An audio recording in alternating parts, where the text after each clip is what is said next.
Aya, aya, ayahuasca. Aya, aya, ayahuasca. Aya, aya, ayahuasca. Aya, aya, ayahuasca. Aya, aya, ayahuasca. Aya, aya, ayahuasca. Aya, aya, ayahuasca. Aya, aya, ayahuasca.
Ce n'est pas trop aimer que de s'aimer soi-même. Le cœur c'est bien tout ça, s'il bat à l'unisson. Ce n'est pas trop chanter que de chanter la vie.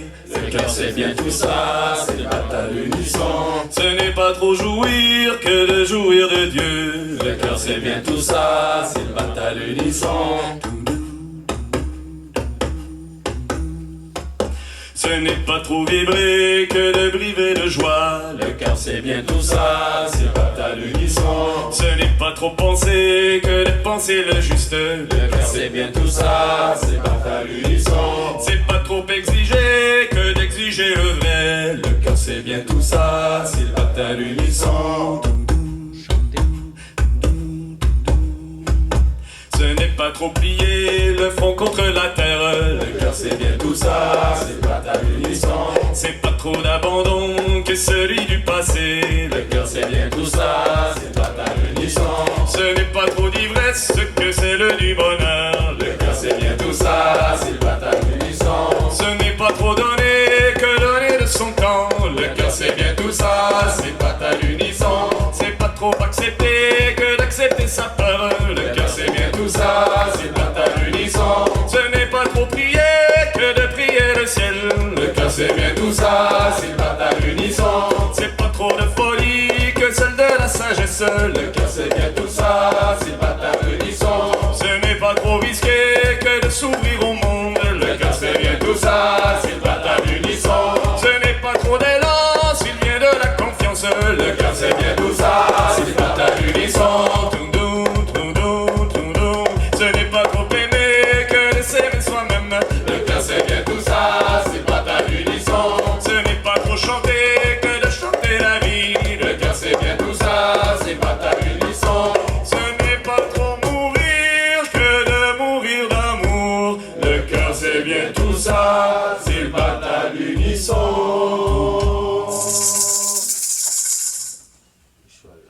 Femme noire, femme africaine, oh toi ma mère, je pense à toi. Oh Daman, oh ma mère, toi qui me portas sur le dos. Toi qui m'allaita, toi qui gouverne à mes premiers pas. Toi qui es la première, m'ouvrir les yeux. Femme des champs, femme des rivières, femme du grand fleuve, oh toi ma mère. Femme des champs,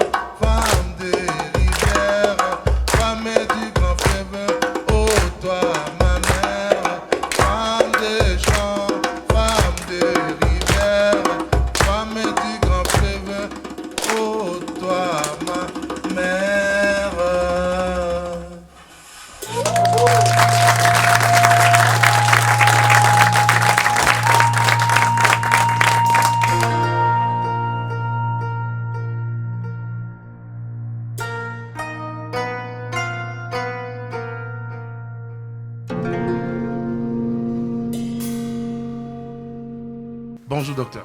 Bonjour. Mon nom c'est Patrick, je suis originaire du Congo. J'ai tenté de rentrer avec cette chanson de mon pays, de l'Afrique, parce que malgré amertrie, malgré coloniser, les terres de l'Afrique et les terres du Congo sont toujours riches avec leurs plantes et leurs richesses. J'aimerais d'abord vous présenter vous. Vous êtes un grand médecin, un médecin réputé. Vous avez été, en 1980, vous êtes arrivé au Pérou pour un projet de développement. Et c'est là que vous avez rencontré des guérisseurs. Oui. En 1986, vous avez découvert que certaines plantes ont la vertu de guérir autant le physique que le psychologique. Et le spirituel. Et le spirituel aussi. C'était une révélation pour vous, parce qu'en tant que médecin, vous avez pris conscience que la médecine occidentale n'avait pas d'âme. En 1989, vous avez entrepris une démarche pour fonder Takiwasi, au milieu de la forêt amazonienne, au nord du Pérou, à peu près. Un centre de traitement de toxicomanie qui utilise des plantes pour faire des rêves. Et c'est à travers ces rêves que vous trouvez des solutions pour guérir les problèmes de toxicomanie. Aujourd'hui, vous êtes des gardiens de Takiwasi. Ici à Bordeaux, les seuls gardiens que moi je connais, c'est nos gardiens de prison. Alors dites-moi, cher médecin, selon vous, qu'est-ce qu'un gardien de Takiwasi? Bien.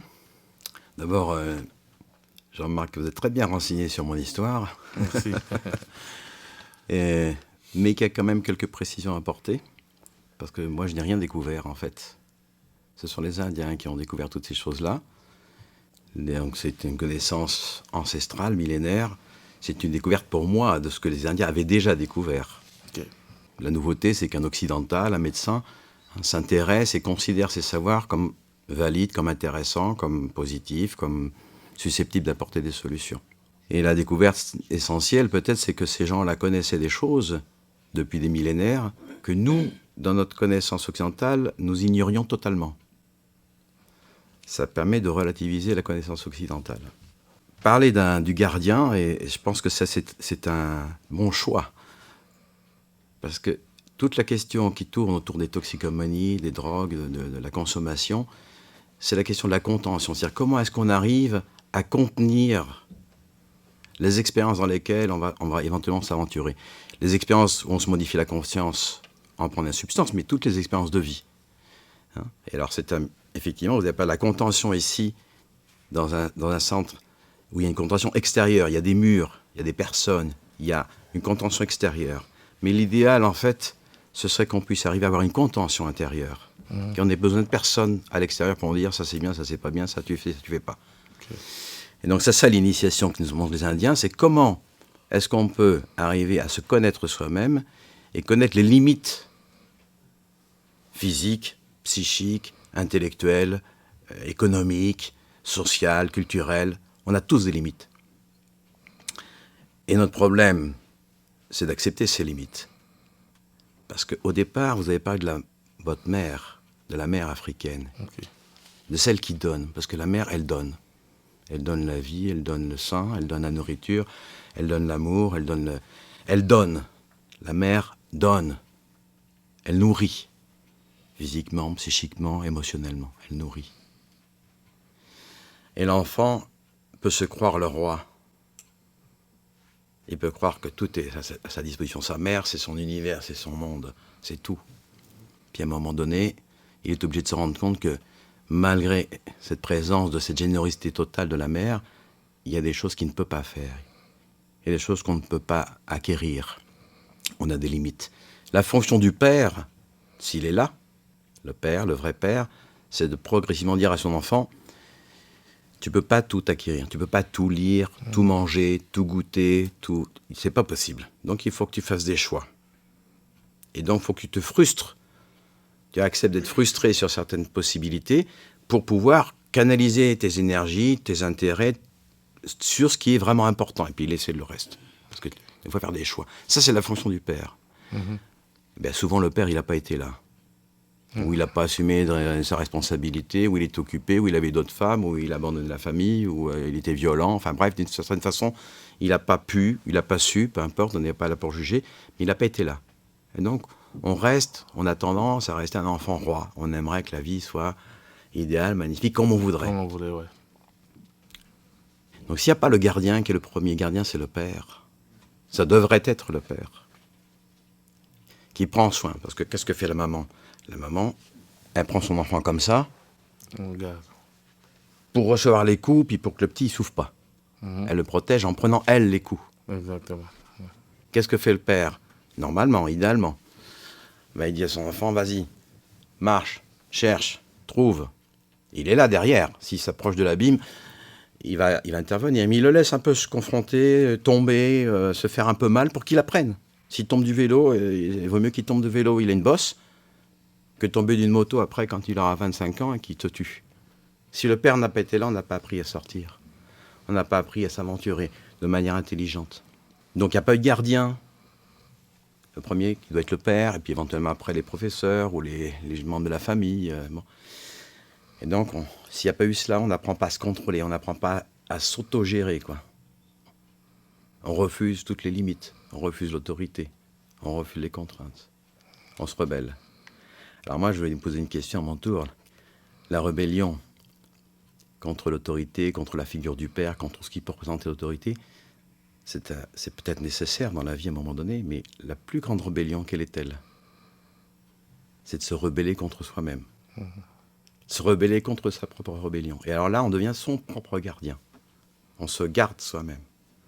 On prend soin soi-même de sa vie. Par rapport à la contention extérieure que représente, par exemple, le système carcéral,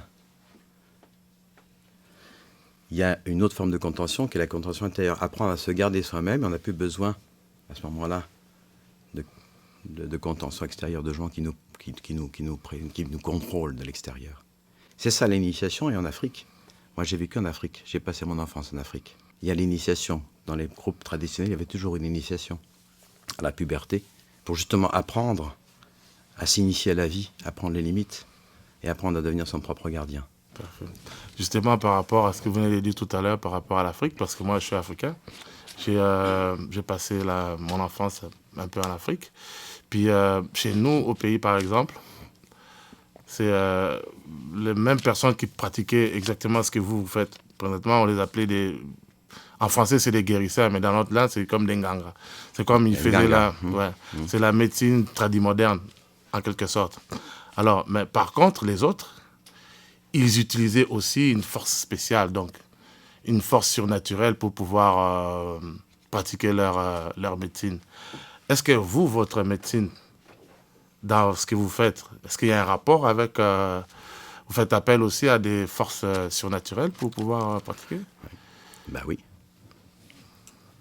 Il y a l'univers visible, hein, ce qu'on voit, ce qui est sensible, ce qui est là, hein, ce que tout le monde peut constater. Puis on sent bien quand même que quelque part, tout ça, ça n'explique pas la vie. Il y a autre chose qui n'est pas visible. Bon, par exemple, simplement nos pensées. Est-ce que les pensées sont visibles? Non. Elles existent? Ouais. Donc il y a des choses... Est-ce que les sentiments, ils sont visibles? Non. Est-ce qu'ils existent? Ouais, Donc il y a des choses invisibles qui existent. Ouais. Est-ce que la conscience, elle est visible? Non. Et ça existe? Vous êtes conscient? On a un degré de conscience de soi-même. Donc il y a des choses qui existent, mais qui ne sont pas visibles directement, immédiatement, dans les sens ordinaires. Mais les guérisseurs africains ou autres ont des techniques, ont des supports.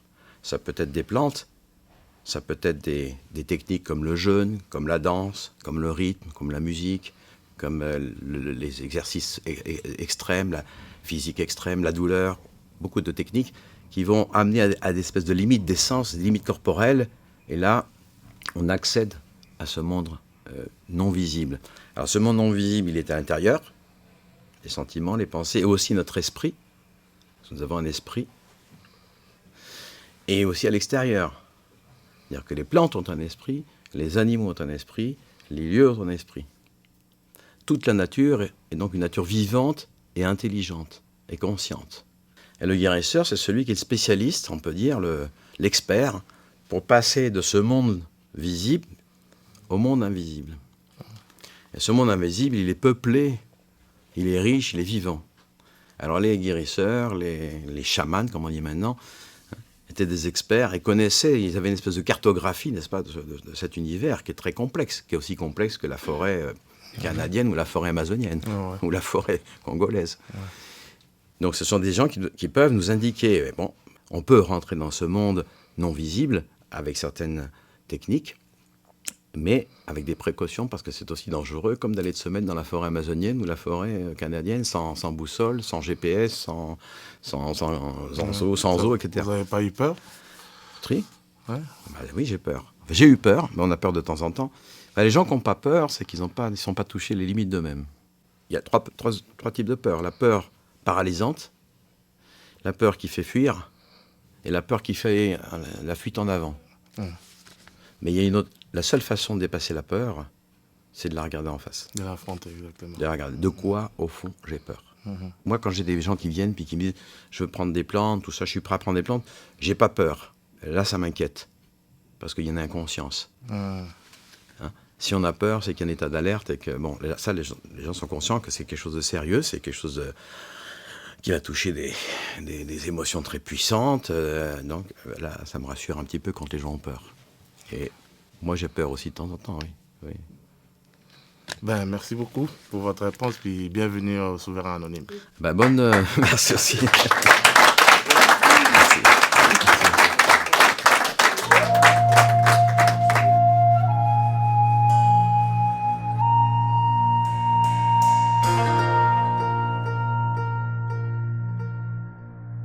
Cher docteur Mabi, bonjour. Bonjour.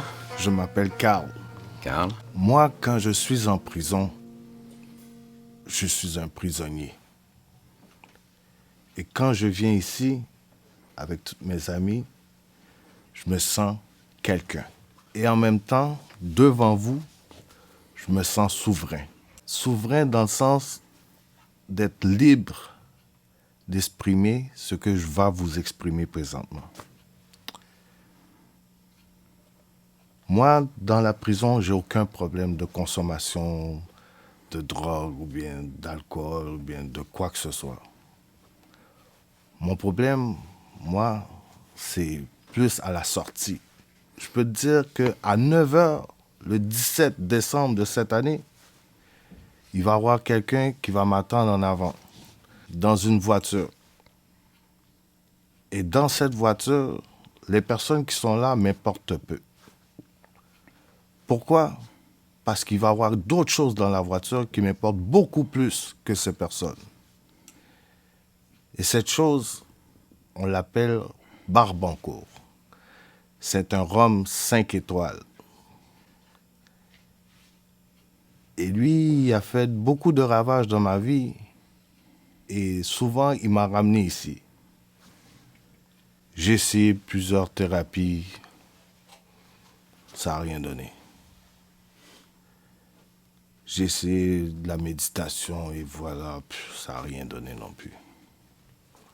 Mais j'aimerais savoir s'il y a une de vos plantes qui pourrait me donner une explication face à ça. Ce que vous êtes en train de dire, en fait, c'est que on peut très bien justement être dans la contention extérieure, ce qu'on vient de parler à l'instant, c'est-à-dire qu'être protégé de l'extérieur, ça ne résout pas le problème. Parce que la contention, elle n'est pas à l'intérieur. Le contrôle, il n'y a pas ce contrôle intérieur.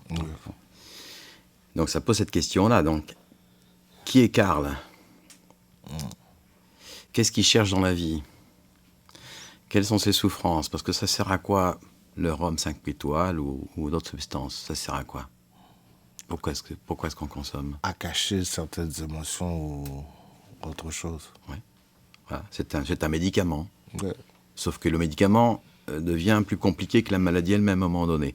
Donc c'est un mauvais médicament. Ouais, mais il y a une intuition là-dedans. L'intuition, c'est j'ai besoin d'une substance ou d'un support, en l'occurrence une substance, qui me permet de calmer le jeu, de retrouver un peu de la joie, de sortir de la dépression, des angoisses, etc. Et quand je suis de l'autre côté, en quelque sorte, quand j'ai pris cette substance et que je suis dans un état non ordinaire, non habituel de conscience, je me sens mieux. Ben ça, c'est une intuition, et c'est l'intuition juste C'est-à-dire que l'être humain, il a besoin, il ne peut pas vivre sa vie uniquement d'en manger, dormir, travailler, payer ses impôts et attendre la retraite. Il a besoin d'autre chose. Il a besoin de comprendre pourquoi.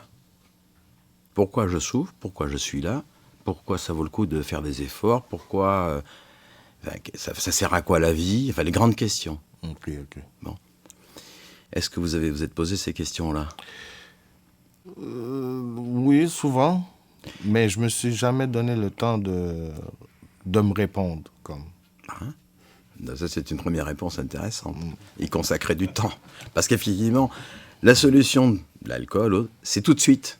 Je veux une réponse, mais là, tout de suite, maintenant. Ouais. Or, la réponse, tous les chercheurs de réponse, il faut des années. Okay. C'est long, ça prend du temps et ça prend de l'énergie. Donc, c'est déjà une première chose, c'est accepter que les réponses ne viennent pas comme ça. Ça, c'est l'enfant. Ouais. Ça, c'est l'enfant en Karl. Ouais. L'enfant qui... je veux une glace tout de suite. J'aime la glace, je veux la glace. La vie facile, quoi. Mais ça, c'est normal chez l'enfant. Puis après, passer à l'âge adulte, c'est se dire... Il peut y avoir des choses qui sont bonnes au niveau des sensations, au niveau du plaisir sensuel, mais qui ne sont pas bonnes au niveau de ma réalisation personnelle, au niveau de ma croissance. Okay. Inversement, il y a des choses qui peuvent être déplaisantes au niveau de perception. Par exemple, si je vous donne une bonne purge, là, bien forte, qui va faire vomir, tripes et boyaux pendant 2 heures, c'est pas très plaisant. Non, vraiment pas. Mais après, le lendemain, les idées sont claires, on commence à avoir des rêves qui commencent à nous parler un petit peu de nous-mêmes. Et dans le centre où on est, par exemple, les patients, ils demandent la purge. C'est pas un châtiment, c'est pas t'as fait des conneries, hop, la purge. Non, c'est pas ça. C'est si tu n'avances pas, tu n'auras pas de purge. Wow. En fait, c'est parce que quand on peut vivre l'expérience de la purification par les plantes, par exemple, qui est dure, qui est difficile, ça exige, ça coûte, mais on a les bénéfices après. Ça, c'est la vie. On paye d'abord l'entrée au cinéma et après on voit le film. Si on veut rentrer en resquillant sans payer l'entrée, tu peux voir le film, mais à la fin, on t'attend à la sortie, puis là, tu vas payer le double. C'est ça, la drogue ou l'alcool. C'est que tu as le plaisir tout de suite, mais après, on t'attend à la sortie.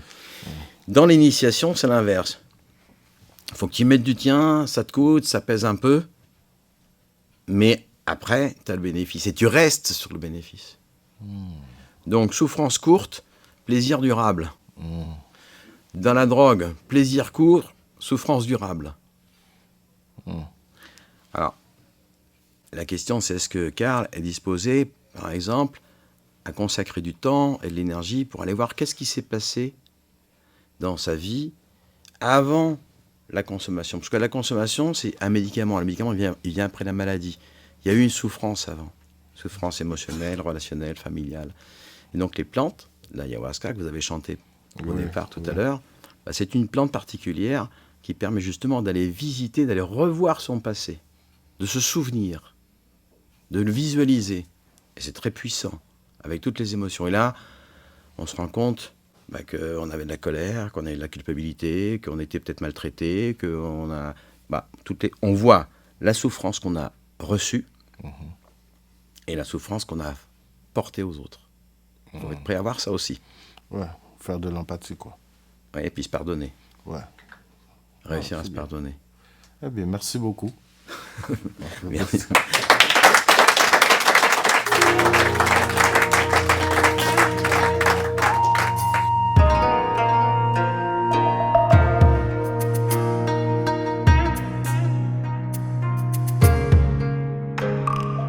Bonjour, Dr Mabi, ça va bien? Bonjour, merci. Moi, c'est Alexandre. Donc, j'ai une longue histoire à vous raconter, mais je vais la résumer. Donc, moi, à 8 ans, j'étais avec mes amis à la plage et il y en a un moment donné qui vient me voir puis il me dit « Alex, tiens. » Fait que là, il me donne quelque chose dans la main, c'est un joint. Fait que là, il me dit « Fume ça, c'est du pot. » Donc, moi, pour leur montrer que j'étais un homme, pour les satisfaire, j'ai pris comme 2-3 pas. J'ai fumé le joint. Donc, j'étais vraiment gelé. Vraiment, vraiment. En plus, avec la chaleur, fait que j'étais gelé bien raide. Donc, une couple d'heures après, j'ai dégelé. Il y a un de mes amis qui vient me voir puis qui me dit Alex, en fin de compte, c'était pas un joint de pote, c'était du thé. Fait que là, je dis du thé. Il me dit, ouais, du thé noir. Donc là, moi qui est vraiment curieux, je suis allé me prendre un joint de pote pour comparer, pour voir les effets. Donc, j'allais chercher un joint de pote, puis je l'ai fumé. Puis tu sais quoi, docteur? Ça m'a pas gelé, pas en tout. J'étais pas gelé, j'ai pas fait de rêve. J'étais bien normal. Donc, mais à partir de ce jour-là, pour mes amis, j'étais un homme parce que, à leurs yeux, j'étais un homme. Donc, à partir de ce jour-là, pour moi, c'était le début d'une longue dépendance à la drogue. Puis ça m'a enlevé le contrôle sur moi-même. Donc, juste pour vous donner un exemple, un jour, je sortais de chez moi, puis j'étais allé fumer un joint. Puis j'ai pris ma bicyclette, puis je roulais en plein milieu de la rue, puis j'ai remarqué que toutes les maisons autour de moi étaient petites. Les autos qui passaient à côté de moi, c'était comme des chars de bébés. Je me sentais comme dans le film Chérie, j'ai gonflé le bébé. Sauf que c'était moi qui étais dans le film, c'était moi qui étais gonflé. J'ai vu un de vos documentaires sur votre travail, Oui. et j'ai constaté que c'était vous utilisez des plantes pour pouvoir guérir le monde de leur dépendance. Oui. Si j'ai bien compris, vous utilisez des plantes naturelles pour guérir du monde de leur drogue artificielle. C'est bien ça? Alors d'abord, je voudrais reprendre c'est intéressant parce que vous avez dit, à 8 ans, j'ai fumé, etc. Et donc, j'ai voulu montrer que j'étais un homme. Et à partir de là, les autres ont considéré que ça y est, j'étais un homme. Dans toutes les sociétés traditionnelles, sauf la société occidentale dans laquelle on vit, on avait des rites de passage, les guérisseurs, les caciques, enfin les chefs des communautés, organisaient des rites de passage pour que l'enfant, à un moment donné, puisse devenir un homme. Et dans ces expériences de passage, c'était des choses très, très fortes, très puissantes. Parfois, ils utilisaient justement des plantes pour vivre ces expériences. Mais là, vous l'avez fait comme ça, enfin seul, sans guide, sans préparation, avec un copain qui est passé. Donc ça se passe bien, ça se passe plus ou moins bien. C'est pas canalisé, c'est pas conduit. Et c'est ce qui manque dans la société occidentale actuelle, c'est cela. C'est justement pouvoir avoir des espaces où les gens peuvent vivre cette transition entre l'enfance et l'âge adulte à travers une expérience où on s'est confronté à sa conscience. Mais là, c'est une confrontation un peu ludique, avec des transformations là, visuelles. Bon, ça n'apporte pas grand-chose. Quand c'est canalisé, ça peut être non seulement ludique, mais ça peut être initiatique, dans le sens où ça nous apprend des choses sur nous-mêmes, sur la vie. Mais il faut que ce soit guidé par quelqu'un qui connaisse. Donc effectivement, les drogues, par exemple, vous parlez du cannabis, là, de marijuana, cannabis, hashish. Qu'est-ce que c'est que cette plante? C'est une plante sacrée. C'est une plante médicinale très puissante. Mais il faut savoir l'utiliser. Et ça ne s'utilise pas en se fumant. Ça s'utilise avec des extraits d'huile. Ça s'utilise en se mangeant. Ça s'utilise en se buvant dans les traditions de l'Inde et de l'Orient. Donc il y a une façon de consommer ces plantes. Si on les consomme mal, en les fumant directement, on peut tomber dans la dépendance. Le tabac, c'est la plante médicinale essentielle de l'Amazonie. Quand Christophe Colomb il arrive aux Amériques, les premiers Indiens qu'il rencontre, qu'est-ce qu'ils lui offrent? Du tabac. Parce que pour eux, c'était le plus beau cadeau qu'ils pouvaient faire. C'était ce qu'on a de mieux. Mais le tabac, ça se boit. Le jus de tabac. Vous avez bu du jus de tabac? Non. Si un jour vous avez l'expérience, mais il faut le faire aussi en connaissant, parce que c'est pas n'importe quelle dose, parce que ça peut tuer. OK. Ah ouais? Oui, on peut tuer en buvant du jus de tabac. Mais si on en prend les doses correctes, ça va vous faire vomir. Et là, tout ce que vous avez ingéré comme drogue, dehors. Ça expulse la drogue. Mais il faut connaître les doses, il faut connaître les modes d'ingestion. Est-ce que vous connaissez beaucoup de gens qui sont dépendants au jus de tabac? Non. Et pourtant, le tabac est en vente libre. Comment ça se fait? Parce qu'il fume. Non, parce que quand on prend du jus de tabac, on vomit, on souffre. Après, on se sent très bien.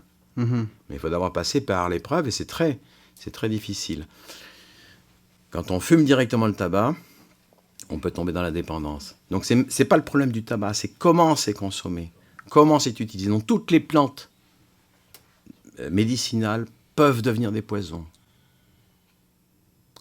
Le cannabis est une plante médicinale, mais ça peut devenir un poison. Le tabac, c'est une plante médicinale, mais ça peut devenir un poison. Ça dépend comment on l'utilise. Donc il faut apprendre comment utiliser les choses. Et donc il y a des plantes, effectivement, qui permettent de purger, de nettoyer, de désintoxiquer. Ensuite, il y a des plantes qui ont des fonctions spécifiques pour traiter des problèmes. Par exemple, vous avez tendance à être un peu enfermé sur vous-même, timide, dans l'introspection, un peu introverti. Ah ben, il y a une plante qui peut vous aider, qui s'appelle Chilixanango en Amazonie, qui vous aide quand vous la prenez, mais il faut la prendre dans des conditions très spécifiques. Il ne faut pas manger de sel, il faut être isolé, il ne faut pas avoir de relations sexuelles. Il y a des règles très, très, très, très strictes. Quand vous prenez cette plante-là, la peur s'en va. Et on commence à s'ouvrir aux autres. On commence à s'ouvrir à la vie. Il y a une plante, quand on est trop en l'air, trop aérien, là, qu'on est toujours un peu dans les nuages, qu'on n'a pas les pieds sur terre, il y a une plante qui te ramène les pieds sur terre. Tu as une plante, si tu es trop au contraire, à l'inverse, c'est vraiment au ras des pâquerettes, là, tu n'arrives pas à lever la tête, à regarder un peu vers le monde spirituel, vers le sens de la vie, vers les choses, enfin, vers l'art, vers la beauté. Tu as une plante qui t'aide à ça, à lever le regard. Fait que c'est une plante pour chaque chose. Il y a des plantes, c'est comme avoir des psychologues spécialisés pour chaque problème. Et quand on prend des plantes qui permettent de voir les choses comme dans des rêves, comme un rêve, mais éveillé, on ne dort pas, et on voit les choses, et on voit des choses sur soi, sur sa vie. Chaque fois qu'il y a une plante qui va susciter ce genre de choses, il n'y a jamais de dépendance. Ce sont des plantes qui ne créent aucune dépendance, aucune toxicomanie. Si on prend des plantes, on les consomme, mais qu'on ne voit rien, comme par exemple quand on fume des joints ou quand on fume du tabac, on peut devenir, ou quand on prend de l'alcool, on peut devenir dépendant. Donc ça dépend comment c'est utilisé. Donc les plantes sont des médecines et des plantes sont des poisons. Ça dépend comment on les utilise. L'alcool, on parlait de l'alcool à l'instant, est-ce que c'est bon l'alcool ? Ben, ça n'a pas de sens, c'est une question qui n'a pas de sens, ça dépend. Si tu verses l'alcool sur toi, j'allume une allumette, c'est pas très bon pour toi l'alcool à ce moment-là. Si on prend l'alcool dans une célébration à la messe, ceux qui sont croyants, c'est très respectable. L'alcool n'est pas mauvais, ni bon ni mauvais, ça dépend de ce que l'être humain en fait. Donc c'est la liberté. Qu'est-ce que tu vas faire avec le cannabis ? Il faut apprendre et connaître. Si on n'apprend pas, on fait les choses mal. À 8 ans, on ne peut pas savoir comment faire les choses. C'est là, il n'y avait pas de grand frère qui était là. Non. Il était où le papa ? Il n'était pas là. Ben voilà. Donc on retombe toujours sur le même problème. Si ça n'a pas eu lieu, il faut trouver maintenant des pères.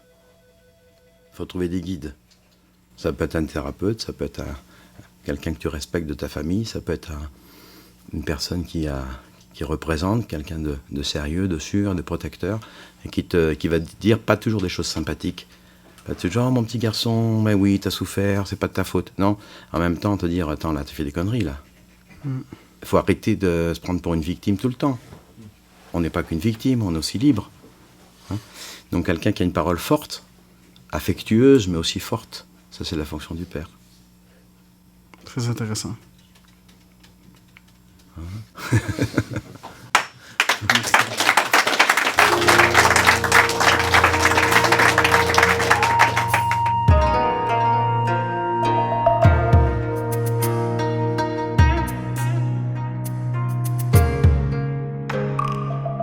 Bonjour docteur, mon nom c'est Patrice. Patrice. Enchanté de vous connaître. Ok.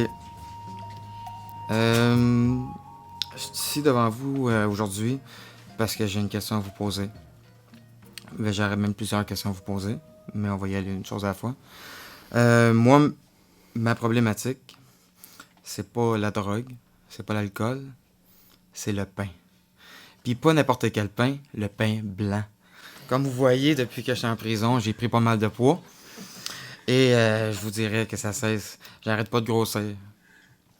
Mais sérieusement, si ça serait juste le pain le problème, je serais pas en prison, je pense.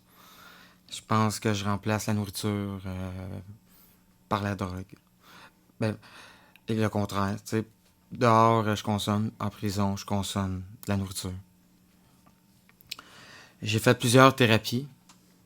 J'ai fait plusieurs incarcérations. Ça n'a jamais marché. La drogue a toujours été un échappatoire. Quand je parle de drogue, évidemment, je parle de la nourriture, je parle de la coke, je parle de l'alcool, évidemment. Je me demandais, dans vos plantes, s'il n'existait pas un moyen de pouvoir contrer ça. Puis aussi, je me demandais aussi par rapport... On sort de prison, on n'a pas les moyens de pouvoir prendre un billet d'avion, partir au Pérou.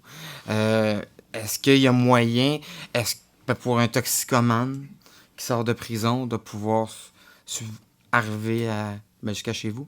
Alors, j'ai pas de charter et j'ai pas de bourse pour les billets d'avion. OK. Mais c'est une vraie question, effectivement. Parce que, effectivement, les approches classiques ou conventionnelles qu'on propose, des intoxications brèves, les résultats sont assez mauvais dans l'ensemble, pas simplement, partout dans le monde. Partout dans le monde. Les résultats de traitement de la toxicomanie sont mauvais ou très mauvais partout. La deuxième chose, c'est que c'est pas qu'une question de plantes. Même si on a les plantes là tout de suite ici, on les a sous la main, il y a d'autres facteurs qui jouent. Le facteur, c'est pourquoi est-ce que vous voulez sortir du problème des drogues? Pourquoi vous voulez vous libérer de ça? Parce que je suis tanné de tout le temps recommencer. Qu'est-ce que j'ai perdu? Mais ça, c'est pas une motivation. La motivation, c'est qu'est-ce que vous voulez... Bon, supposons, là, je vous fais un petit coup de magie. Vous n'avez plus aucune dépendance. Là. Vous faites quoi demain? Je vais travailler. Pour avoir quoi? Pour être heureux. C'est quoi être heureux? Une famille, des enfants. Une stabilité. Oui. Vous aimeriez vivre où? Idéalement. Ça a peu d'importance. En tout cas, pas ici. Ça, c'est ça, la motivation. C'est qu'est-ce que je veux atteindre? Pas qu'est-ce que je veux laisser. Pour avoir une famille, pour avoir le projet qui m'intéresserait, mon entreprise, ou faire le voyage autour du monde, je sais pas. Ça, c'est ça que je veux. Et ça vaut plus que tout le reste. Et pour atteindre ça, je suis obligé de laisser, il faut que je laisse la consommation, parce que sinon je ne pourrais pas réaliser ça. Ça, c'est la motivation. Parce que la motivation de « je veux me laisser les drogues », c'est pas une motivation, la motivation doit être positive, elle doit être sur une construction, sur un projet. À partir de là, si je veux monter au sommet du Mont Blanc, il faut que je me prépare à l'effort, il faut que je m'entraîne, ça motive plein d'efforts. Donc, c'est pour ça, qu'est-ce que vous voulez atteindre au fond? C'est ça que je vous pose la question. Quel est votre projet? Quel est-ce qui serait le plus fou pour vous, le plus idéal, le plus beau? Gravir le Mont Everest? C'est un vrai projet? Oui. Vous y avez pensé souvent? Oui. Vous êtes capable d'aller jusqu'au bout? Il faudrait que je commence par grimper. Voilà. Ça, par exemple, si vous le mettez comme ça, il arrivera, quoi qu'il arrive, je monterai le Mont Everest, vous allez vous libérer des dépendances. Okay. Mais il faut que ce soit là, parce que ça suppose à ce moment-là d'atteindre les hauteurs. Bon, c'est une symbolique très intéressante parce que c'est quoi monter en haut? Gravir la montagne, c'est un symbolique qu'on trouve dans toutes les traditions. Oui. C'est la vie spirituelle, c'est le sens de la vie. Monter vers les hauteurs, retrouver le sens. Parce que quand vous avez mal, là, vous n'avez pas mal, en fait, vous avez un vide. Il faut le remplir avec du pain blanc, qui est du sucre, sucre lent. J'ai un peu ce problème aussi d'ailleurs. Et puis avec des substances. Il y a un vide, c'est quoi ce vide?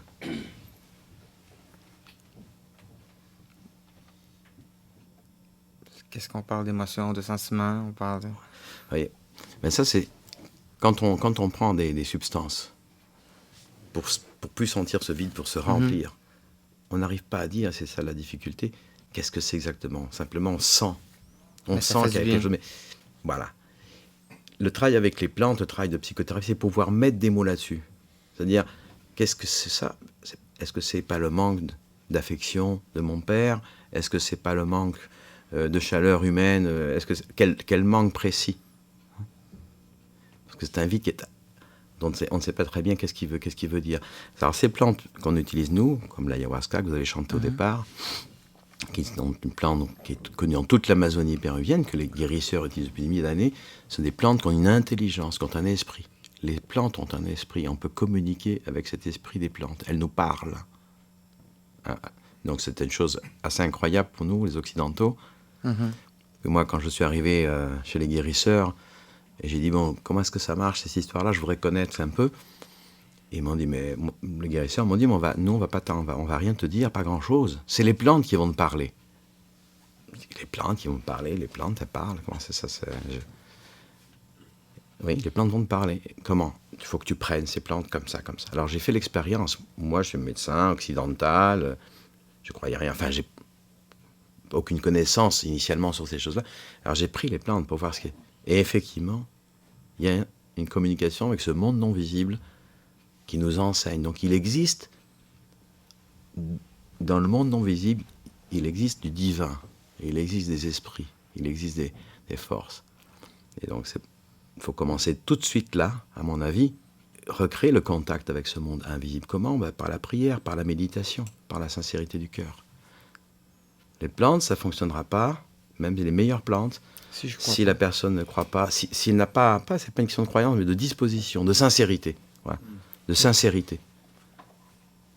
Puis d'une bonne motivation. Et la motivation. Qu'est-ce que je veux au bout? Parce que si on prend les plantes sans savoir où on va, ça ne marche pas, non. Il faut garder l'image de l'Everest.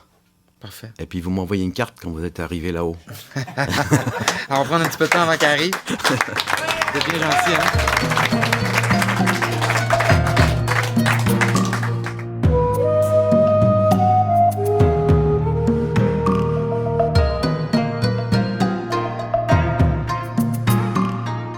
Bonjour docteur. Bonjour Ismaël. Dans mon histoire, moi j'ai connu toutes sortes de drogues. Mais la drogue qui m'a vraiment, on dit planté, c'est la cocaïne. Depuis que j'ai commencé à toucher à cette drogue-là, ça m'a mis... je me sentais comme si on m'avait pris et on m'avait injecté dans la planète Lune, là. Mais pas le côté clair, mais le côté vraiment comme like dark side of the moon. J'étais vraiment dans le noirceur. J'étais triste, j'étais malheureux. Je me sentais solitaire. J'ai fait mal à ma famille, à moi-même. Et cette drogue-là, ça m'a amené jusqu'au suicide. Il y a du monde qui connaît ça ici à Montréal. Il y a un pont qu'on appelle Jacques-Cartier. Et le 19 septembre dernier, il a eu le 15e anniversaire que moi j'ai sauté ce pont-là. Et c'est à cause de cette drogue-là. Et je ne vous raconterai pas d'autres tentatives de suicide que j'ai faites. Que j'ai rempli un bain avec de l'eau, je me suis ouvert les veines. Mais tout ça à cause de cette drogue-là. Ça m'a vraiment détruit. Mais aujourd'hui, je me sens un peu mieux. Mais à l'intérieur, je reste toujours un peu sensible quand même. Je suis fragile. J'aime ça lire des livres, et j'ai même lu sur le chamanisme et sur les vertus de certaines plantes. Et je trouve votre méthode donne des résultats. Et j'aimerais juste savoir... Juste le fait qu'un jour, moi, Ismaël, si je décide de partir de Montréal jusqu'au plein milieu de l'Amazonie, et, juste le fait que je fais ce voyage-là, est-ce que c'est une thérapie? Certainement, le fait de faire le voyage, enfin, le fait de décider de sortir, hein, ça a été une question de décision. Nous, on reçoit des personnes un peu partout, et la condition, en fait, qui est celle qu'on pose au départ, c'est la motivation, quoi. Est-ce qu'on veut vraiment sortir? Le centre, qui s'appelle le centre Takiwasi, ça veut dire la maison qui chante en français, c'est un centre qui est ouvert. C'est-à-dire que si les gens veulent sortir, ils peuvent sortir, la porte elle est ouverte, ils n'ont même pas besoin de s'échapper, ils peuvent dire je m'en vais, bon, tu t'en vas. Donc si on reste, parce qu'on veut bien.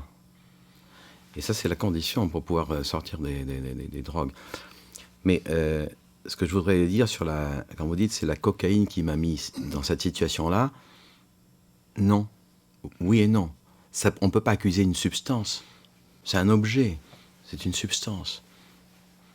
Donc, c'est la cocaïne qui a amplifié, exacerbé quelque chose qui était déjà avant à l'intérieur. De la tristesse, du désespoir, de la colère, Hein, vous ruminez beaucoup de pensées circulaires. Oui, c'est hein? sûr. Mon enfance n'a pas été une enfance joyeuse, mettons. Mais moi, j'étais juste témoin de violence. J'étais témoin des choses que... Moi, j'ai pas eu quelque chose de physique, mais mental. C'est sûr que j'ai vu des trucs. Ça m'a touché. Ça m'a marqué toute ma vie, c'est sûr. C'est ça que je suis toujours comme une ligne. Je suis toujours fragile à cause de... Alors, ces souffrances qui ont été là, alors, ces souffrances-là, que certainement beaucoup ont vécu on a tous vécu des choses comme ça. Non, plus ou moins importantes, plus ou moins graves. Ça s'enregistre dans le corps physique, dans le corps énergétique, c'est comme des mémoires. Alors ces plantes-là qu'on utilise peuvent permettre de sortir ces mémoires. Et alors, on peut expulser avec le corps. Les gens vomissent, mais ils vomissent pas simplement de la drogue, ils vomissent la colère, la peur, la tristesse. On trouve toujours derrière les drogues de la colère. Pourquoi c'était comme ça? Pourquoi ma famille? Pourquoi mon père? Pourquoi ma mère? Pourquoi j'ai dû supporter telle et telle chose? Pourquoi je suis né dans ces conditions? Un sentiment d'injustice terrible. Et puis on en veut à toute la vie, on en veut à Dieu, on en veut à l'univers entier. Un sentiment d'injustice. Alors, il y a un retour à faire là-dessus pour retrouver aussi comment est-ce qu'on peut pardonner. Et puis, quel est le sens de ça? Pourquoi j'ai vécu ça? Et là, il y a deux choses, enfin, je me permets de dire. Est-ce que vous avez vécu dans votre enfance? Oui. Mais ce qui a été transmis par les parents, par les ancêtres. Parce qu'il peut y avoir des choses dans les ancêtres qui ont été des violences, des drames, toutes sortes de problématiques. Et ça se transmet dans les enfants, dans les petits-enfants. Et ça, c'est une guérison qui est d'ordre spirituel. Donc, on ne peut pas guérir ça simplement par la psychothérapie, à mon avis, par de la psychologie. Il faut guérir ça au niveau spirituel. Au niveau spirituel, c'est faire appel à ce monde autre, ce monde. Vous êtes musulman? Oui, marocain. Marocain. Bon, alors voilà. Vous pouvez appeler. Comment il s'appelle Allah? Quel est son titre? Le grand, Allah est grand. Allah, le Tout-Puissant. Oui. Et puis le Créateur. Le miséricordieux. Le miséricordieux, c'est sûr. Le miséricordieux. Yeah. Ah alors, il faut l'appeler. Puisque c'est le roi ou le prince, enfin on peut dire comme de la miséricorde. Ça veut dire que dans notre misère, lui met le cœur. Et est-ce que vous accepteriez qu'on fasse un soin tout de suite avec ma femme? Qu'elle fasse une petite chanson pour vous. D'accord. Rosa.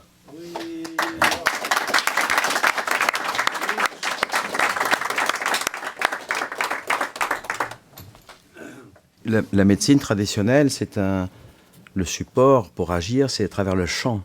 Ce ne sont pas des chansons comme ça. Ce que vous avez chanté tout à l'heure, Le cœur c'est bien tout ça, c'est pas une chanson qui a été composée comme ça un soir sur le coin de la table.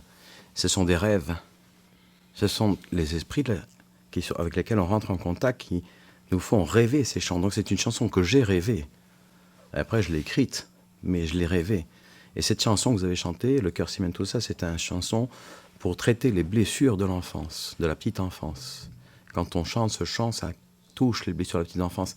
Parce que je voulais demander à Rosa, qui travaille aussi avec les plantes et tout cela, c'est de chanter un chant sur le cœur, sur l'ouverture du cœur. C'est aussi un chant inspiré. C'est pas une création artistique ou esthétique. Ce sont des chants inspirés par les visions et par les rêves.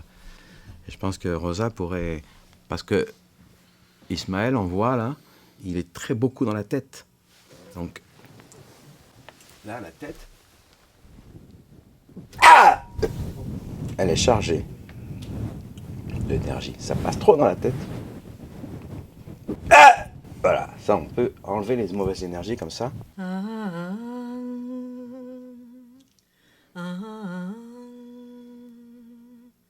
Ábrete corazón,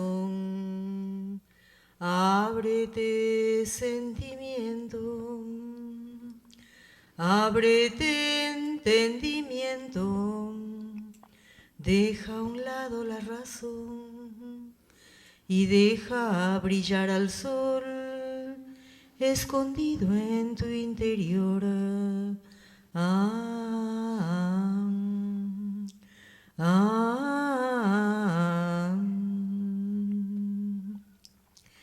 Ábrete, memoria antigua, escondida en la tierra, en las plantas, en el agua, en el aire, bajo fuego en tu cuerpo. Ábrete, corazón, ábrete, sentimiento, ábrete, entendimiento, deja a un lado la razón y deja brillar al sol escondido en tu interior.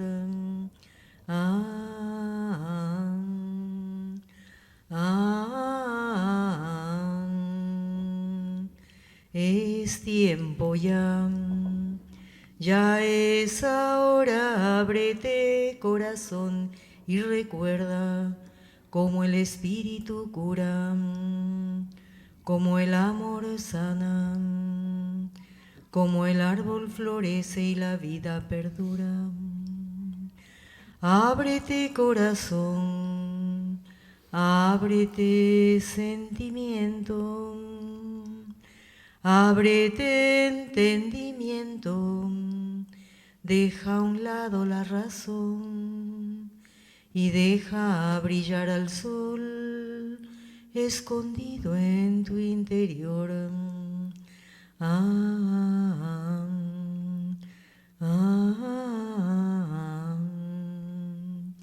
Abre tus alas, respira profundo y elévate hacia el cielo. Mira al sol de frente, como las águilas. No tengas temor, confía en Dios. Confía en ti, confía en la vida. Ábrete corazón, ábrete sentimiento, ábrete entendimiento, deja a un lado la razón y deja brillar al sol escondido en tu interior.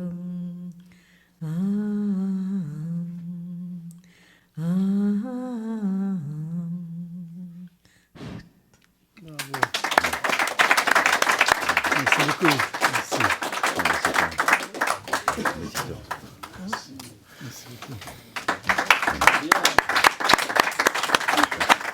Alors, merci beaucoup. Ça répondait à ma question, mais je pense, moi, ça va me prendre un cocktail de plantes là, pour sortir ça. On a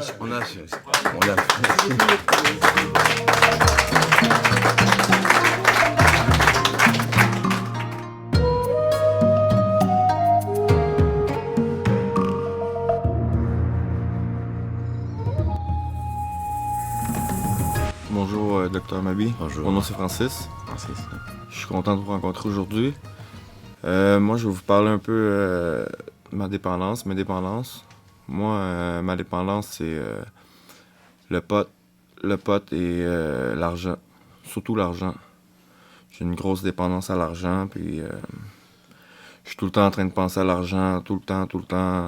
Je suis tout le temps en train de penser à faire un deal, à faire un 5 piastres là, un 10 piastres là, un 1000 piastres, tout le temps.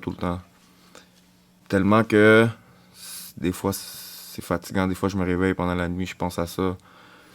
Puis j'ai essayé plusieurs trucs parce que ça me cause plusieurs problèmes. J'en suis à ma 3e incarcération. Ça va faire bientôt 5 ans que je suis ici. Puis à cause de l'argent, de ma dépendance à l'argent. Puis j'ai essayé plusieurs trucs pour me guérir ou pour sortir de cette dépendance. Puis il n'y a rien qui a fonctionné. Présentement, j'ai essayé d'ouvrir ma spiritualité, ouvrir ma foi. Depuis 1 an, j'ai ouvert ma foi à l'islam.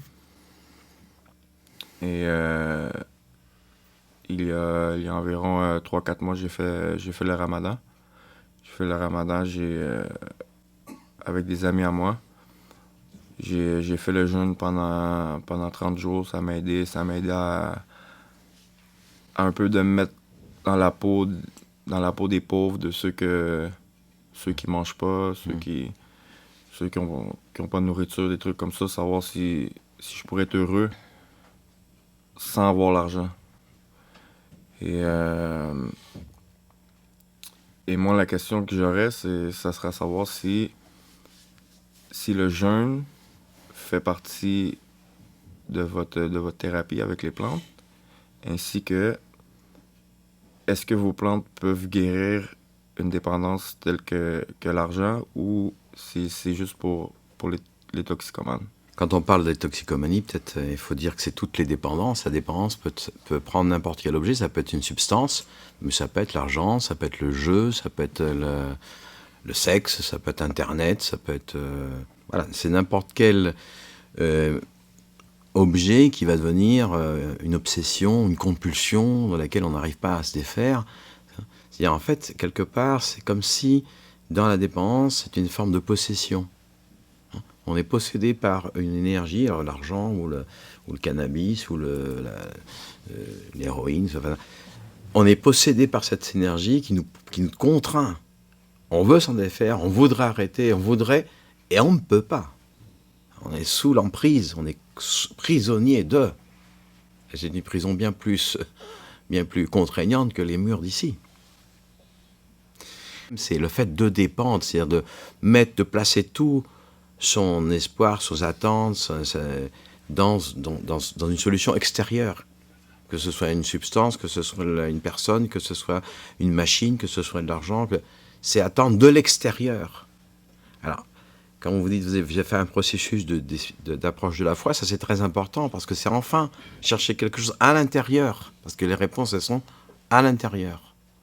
Donc ça, c'est une très bonne démarche. Et le jeûne fait partie de toutes les démarches spirituelles, de toutes les grandes traditions spirituelles, juives, chrétiennes, islamiques, et puis bon, et donc dans les traditions amazoniennes aussi.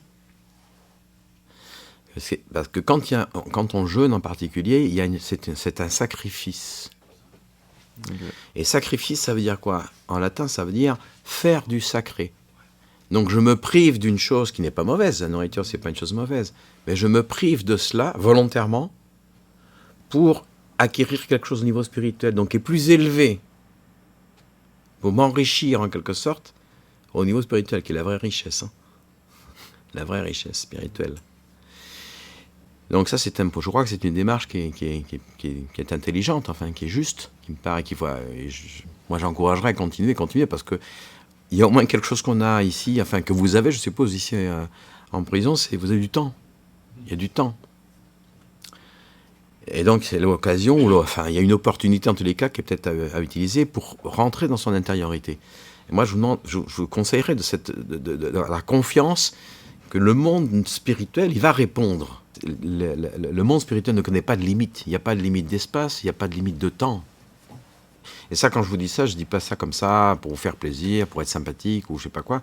C'est parce que c'est des choses que moi j'ai vécues, que je vis. Donc le jeûne, oui, et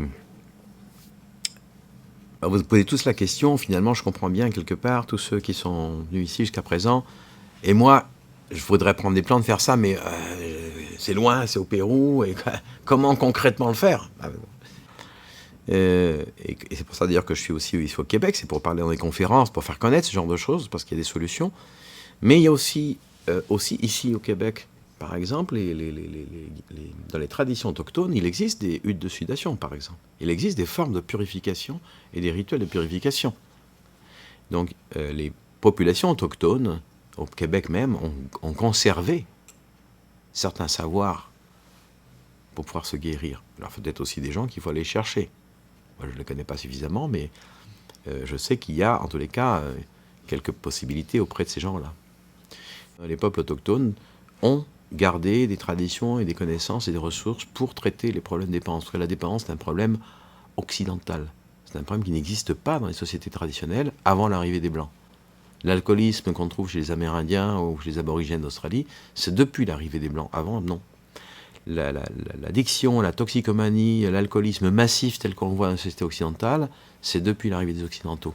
Depuis le moment où on a déclaré que Dieu n'existait pas, qu'il fallait manger, dormir, etc., que tout le reste était de l'invention, de l'imaginaire, des pensées obsolètes, rétrogrades, voilà, la modernité, on est très intelligent, n'est-ce pas? Et on sait que tout ça, ça n'existe pas. Mais c'est faux.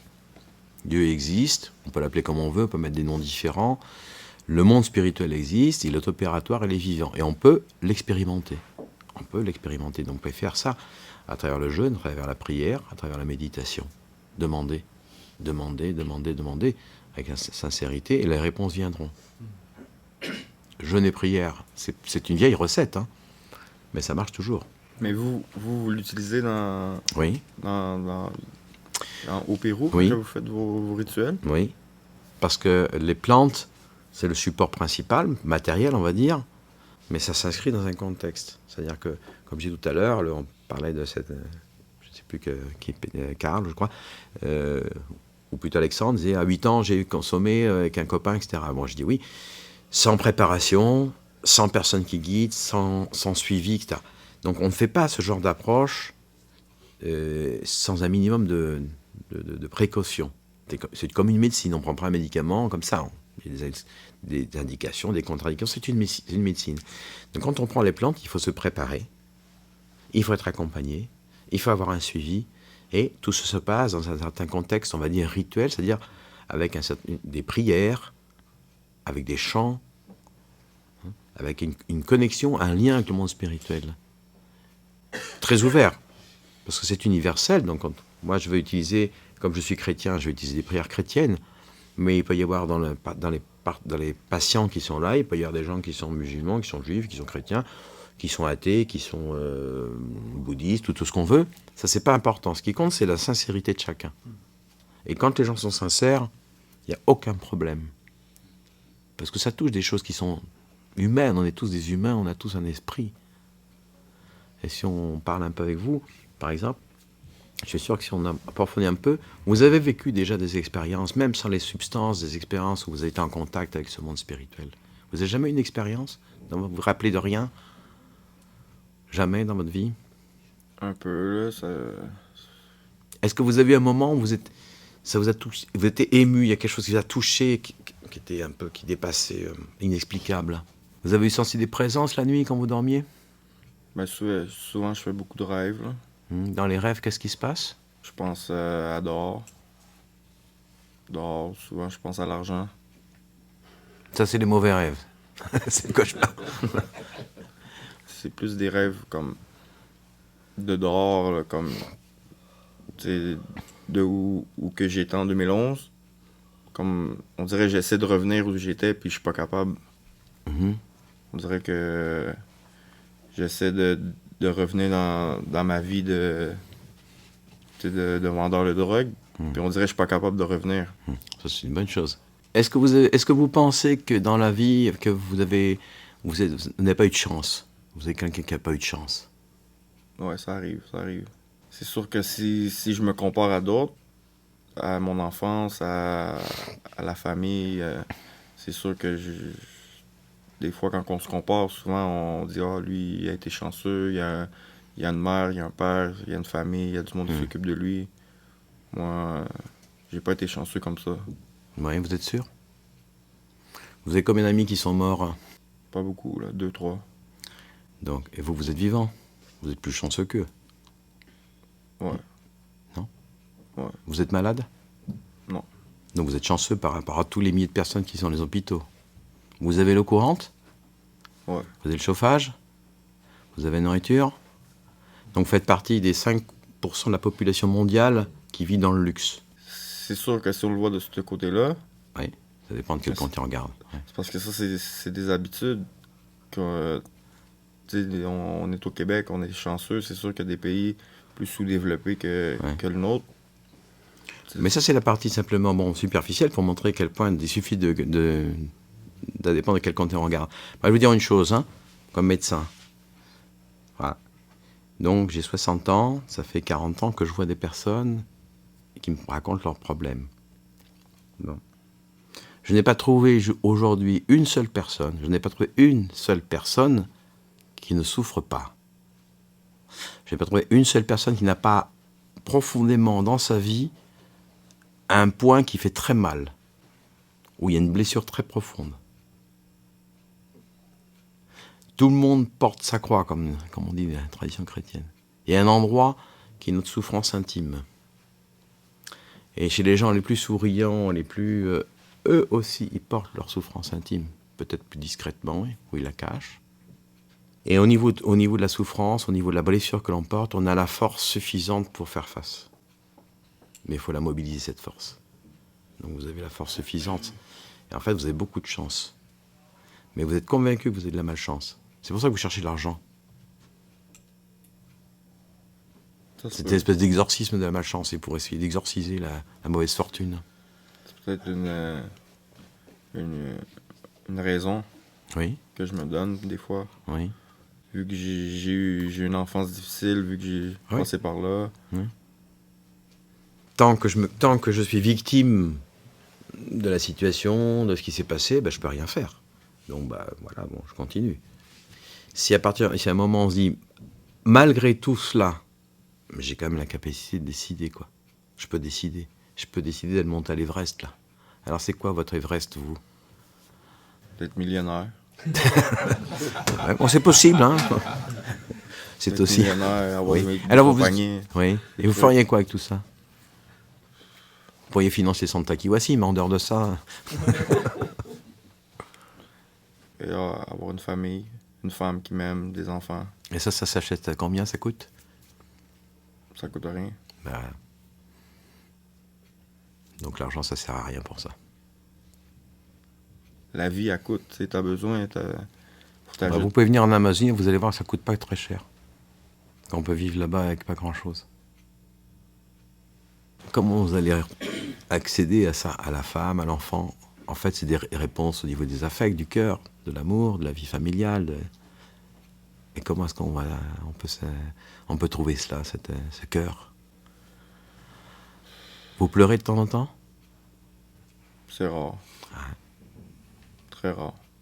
Ça, c'est une grâce qu'on peut demander là, dans la prière au miséricordieux. Est-ce qu'un jour, je pourrais arriver à pleurer vraiment de tout mon cœur, enfin de pouvoir lâcher tout cela, que ça parte, quoi, la tristesse, là. Ça pourrait m'enlever un poids, ça pourrait m'aider. Cool. Merci. Ok.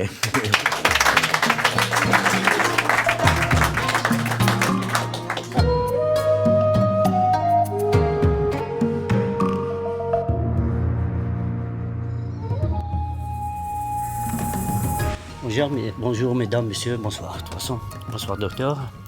Je m'appelle Karim et je parle pas français bien, mais je sais chanter.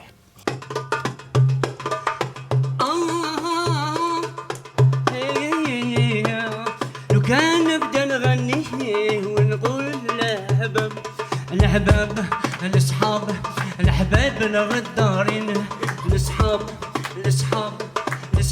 النكارين انا نمشي بالنية والقلب مصفية وصحابي يقطعوا فيا بالموسم حفية انا نمشي بالنية والقلب مصفية وصحابي يقطعوا فيا الموسم حفية على رايي مثل فيا انا استهل يا عيني يا عمري بحر علي انا استهل بالشهر يا عمري بحر علي انا استهل بالشهر الأصحاب الغدارين الحباب النكارين أنا نمشي بالنية والقلب مصفية وصحابي يقطعوا فيا بالموس الحفية أنا نمشي بالنية والقلب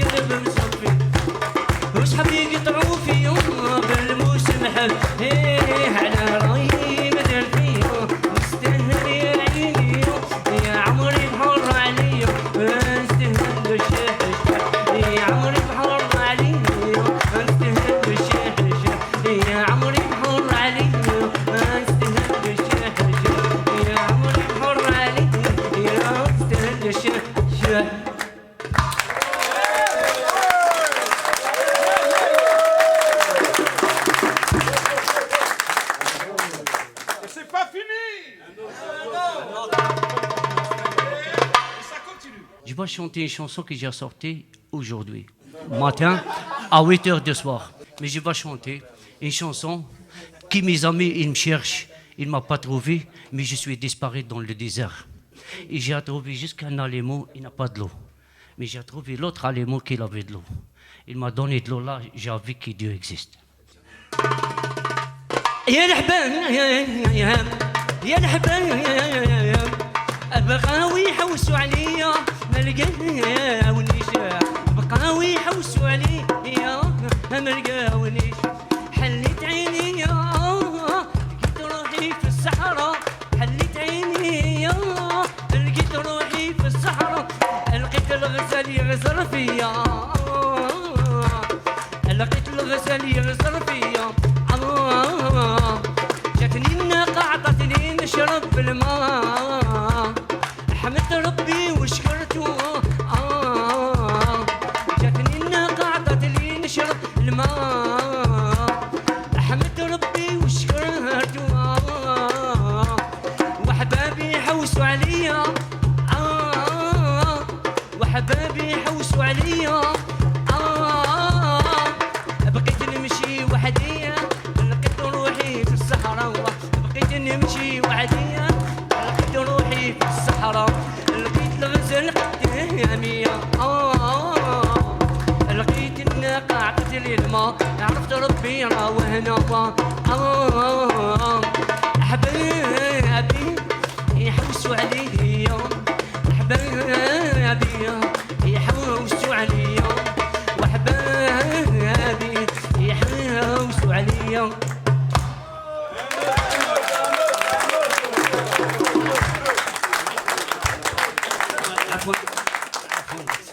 Et j'ai laissé ma famille, j'ai passé même les États-Unis, j'ai pas de passeport, je suis venu dans le bateau caché comme tout le monde.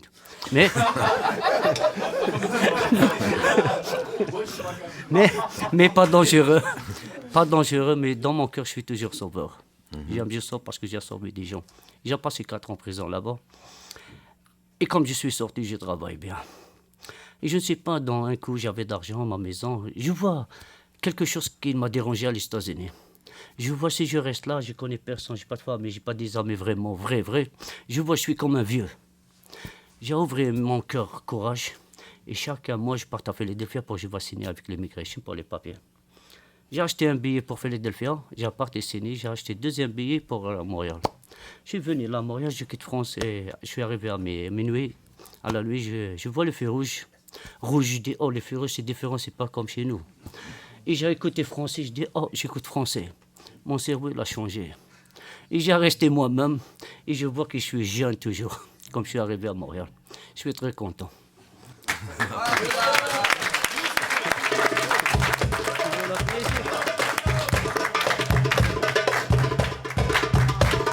أو نتفكر صغري يا ناس أو نتفكر ويانا نتفكر صغري يا ناس رحت وخليت بلادي هي الجزائر رحت وخليت بلادي هي الجزائر ما ننساهاش في حياتي الملايكات اللي ربي نزلهم في بطن ويما ما ننساش بلادي الجزائر ما ننساش بلادي الجزائر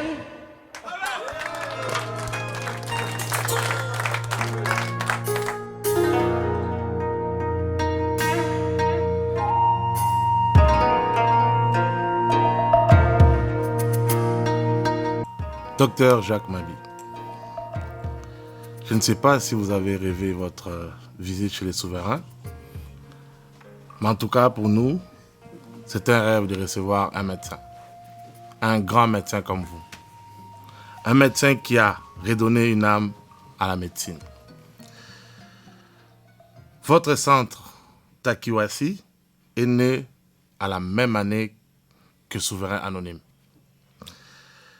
Et je crois que votre centre et notre programme ont en commun de reconnaître l'âme et la dignité chez une personne. J'aimerais souligner aussi que vous êtes venu en présence de votre charmante épouse, Madame Rosa.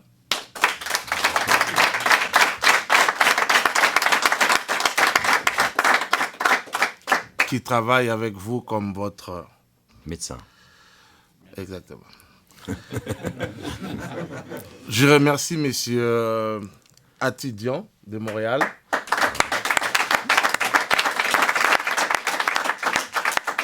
Je remercie tous les invités qui sont venus nous voir aujourd'hui. Et je remercie aussi tous mes amis souverains qui sont sur place. Je remercie aussi Kazam qui est notre frère.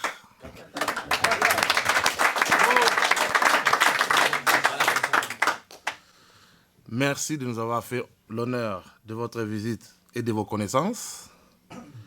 Qui sait, peut-être un jour, un souverain ira faire un tour dans votre centre au Pérou. On ne sait jamais. Puis, au nom de tous mes amis, au nom de tous les souverains qui sont sur place, je vous déclare souverain anonyme. Souverain anonyme. Souverain anonyme. Souverain anonyme.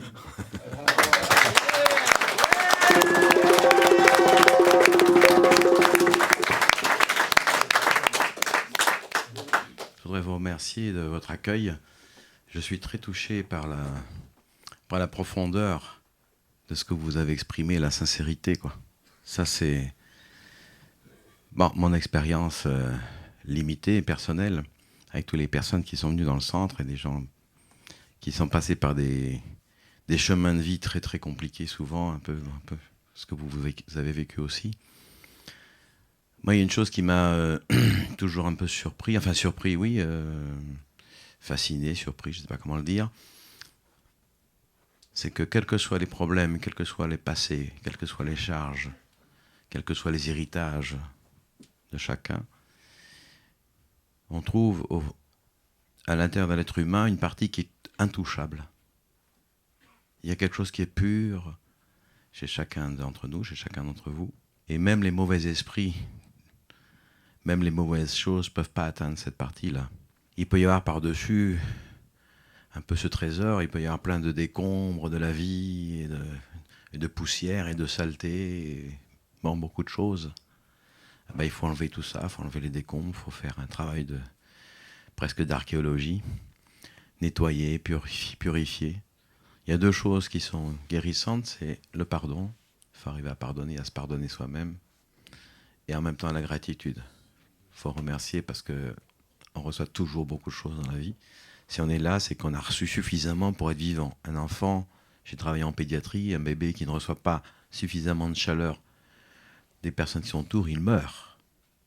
Donc si nous sommes vivants, nous, c'est qu'on a reçu le minimum, au moins le minimum nécessaire pour être là. Donc je vous propose de faire simplement un petit chant, les chants thérapeutiques. Ça se fait normalement dans un contexte un peu différent, enfin bon, en quechua, donc la langue des Indiens de la région où on se trouve, et qui est fait pour traiter justement ces blessures de l'âme. Et j'espère qu'une façon ou d'une autre, ça vous accompagnera un petit peu, ne serait-ce que ce soir, dans des rêves un peu différents. Ayaruna me sansima sai punta maririm Ayaruna me sansima sai punta mariri Adadai dadai dadai da Ididi dadi dadai da Adadai dadai dadai da Ididi dadi dadai da Ididi dadi dadai da Ididi dadi dadai da Ayahuasca me sansima sai punta maririm Ayahuasca me sansima sai punta mariri Adadai dadai dadai da Ididi dadi dadai da Adadai dadai dadai da Ididi dadi dadai da Ididi dadi dadai da Ididi dadi dadai da